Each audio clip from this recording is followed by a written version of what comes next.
नमस्कार दोस्तों, अगर आप 2026 में 10वीं बोर्ड की परीक्षा देने वाले हैं तो ये वीडियो आपके लिए एक गाइड की तरह है।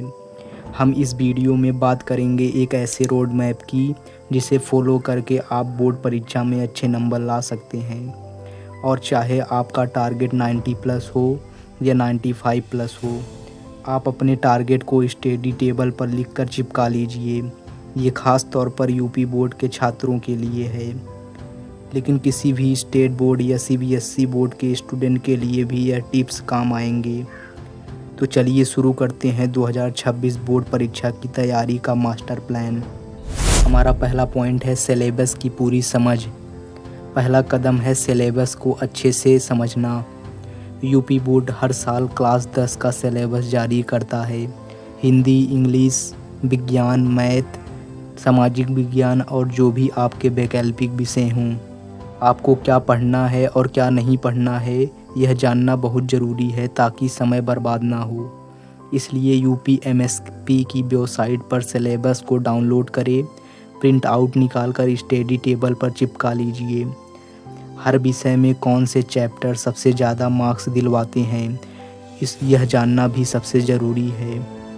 पॉइंट नंबर 2, टाइम टेबल बनाएं। दूसरा स्टेप है टाइम टेबल बनाना और उस पर टिके रहना। हर हफ्ते का एक रूटीन बनाइए और उस रूटीन को फॉलो कीजिए। रिवीजन डेली कीजिए। दिन में जो आपको पढ़ाया जाए उसे ज़रूर रात में एक बार रिवीजन करिए। टाइम टेबल बनाकर पढ़ने से आपका दिन का जो नियम रहेगा पूरा सीमित रहेगा, इसलिए टाइम टेबल आपके लिए बहुत ही आवश्यक है। Point number 3, NCERT UP board की किताबें। एनसीईआरटी की किताबें आपके लिए बहुत ही ज़रूरी हो सकती हैं क्योंकि हर साल यूपी बोर्ड का सिलेबस एनसीईआरटी बुक्स के ऊपर बेस्ड होता है। इसलिए आप एनसीईआरटी बुक्स को मार्केट से ख़रीद कर उससे ही पढ़ाई करें। और ज़्यादातर क्वेश्चन एनसीईआरटी बुक्स से ही मिलते जुलते आते हैं। आप प्रीवियस ईयर क्वेश्चंस को भी उठाकर देखेंगे तो एनसीईआरटी बुक से ही अधिकतर सवाल आए हुए हैं। पॉइंट नंबर 3, प्रैक्टिस और मॉडल पेपर। चौथा और सबसे ज़रूरी पॉइंट है रिवीजन और प्रैक्टिस।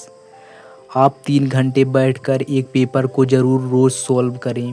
प्रीवियस ईयर क्वेश्चंस को भी आप देखें और प्रैक्टिस करें। 3 घंटे में आपका जो क्वेश्चन आए उसे आप हल करें और जो ना आए उसे छोड़ दें, उसे बाद में हल करें। ऐसा करने से आपको एग्ज़ाम में 3 घंटे बैठने की आदत होती है, क्योंकि बहुत से लोग ऐसे होते हैं जो 3 घंटे एग्ज़ाम में बैठ नहीं पाते क्योंकि उन्हें आदत ही नहीं होती। इसलिए यह आपके लिए बहुत ही ज़रूरी है। पॉइंट नंबर 5, नोट्स बनाएं और रिवीज़न करें। पांचवा सबसे महत्वपूर्ण पॉइंट है कि शॉर्ट नोट बनाएं और उसका रिवीज़न करें। शॉर्ट नोट आपके लिए बहुत ही ज़रूरी हैं। ये लास्ट समय में जब परीक्षा नज़दीक होती है तो रिवीज़न करने के लिए बहुत ही ज़रूरी होते हैं और कम समय में आप पूरे सिलेबस का रिवीज़न कर सकते हैं।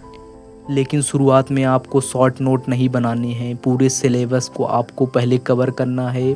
अच्छी तरीके से पढ़ने के बाद ही सिलेबस नोट करना है, उसके बाद आपको शॉर्ट नोट बनाना है। पॉइंट नंबर 6, डेली टेस्ट और वीकली रिवीज़न। आपको डेली टेस्ट देने हैं और वीकली रिवीज़न करना है। टेस्ट से ही पता चलता है कि आपकी तैयारी कैसी है, इसलिए डेली टेस्ट और वीकली रिवीज़न ज़रूर करें। हफ्ते में एक बार रिवीज़न करना आपके लिए आवश्यक है। पॉइंट नंबर 7, हेल्थ, स्ट्रेस और मोबाइल पर कंट्रोल। आखिरी और बेहद ज़रूरी पॉइंट है, खुद का ध्यान रखें और रोज़ व्यायाम करें और रोज़ 1 घंटा खेलने को भी दें। तनाव से बचें, ये सिर्फ एक एग्ज़ाम है, आपकी मेहनत का परिणाम ज़रूर मिलेगा। आइए सभी पॉइंट्स को एक बार देखते हैं। पहला पॉइंट है अंडरस्टैंड द सिलेबस। दूसरा पॉइंट है create and follow a time table. तीसरा पॉइंट है यूज़ द राइट बुक्स। चौथा पॉइंट है practise model papers and previous year question. पांचवा पॉइंट है make short note and revision regularly. 6 point है daily quiz and weekly task. और 7वां point है take care of health and minimise distraction. और हाँ दोस्तों, बोर्ड एग्ज़ाम से रिलेटेड वीडियो आपको इस चैनल पर मिलते रहेंगे, इसलिए आप इस चैनल को भी सब्सक्राइब करें और बेल आइकन को भी प्रेस करें ताकि आने वाले नए वीडियो भी आपको मिलते रहें। तो धन्यवाद दोस्तों।